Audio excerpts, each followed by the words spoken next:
ko. Isay ko lasalasat siyay ko aiza. Faiza umituluko izay rehetra atao ohatrany tsy misy mety tonga ny amin'ilay. No veriko no eritreretiko tsy mety tonga ny amin'ilay. Nofinofy kely mbany andradraiko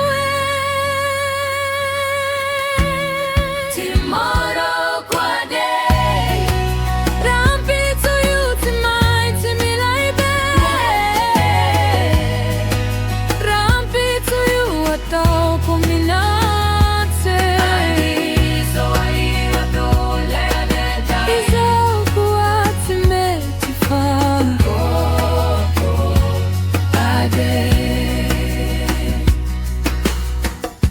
Lavolavo fona ao inatoi ny mona rehefa tao daholo izay tokony atao satria anao teo tafita.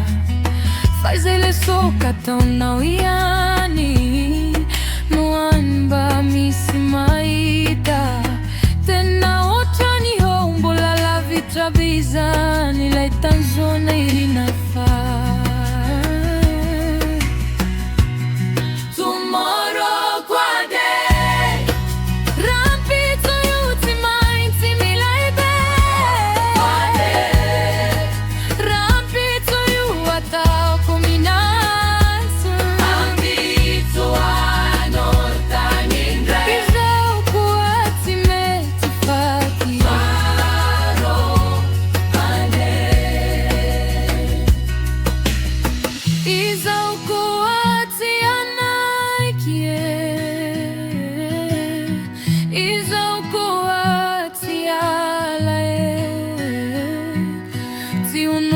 Fotsiny any ireo fikasana retrato un pouco siato antsaiky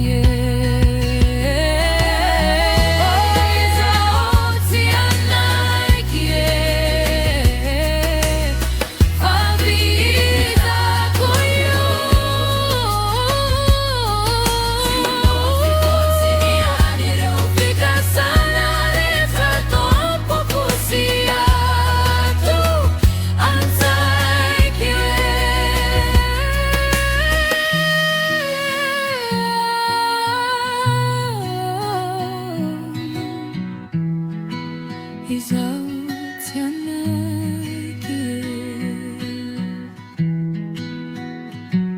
fa vitako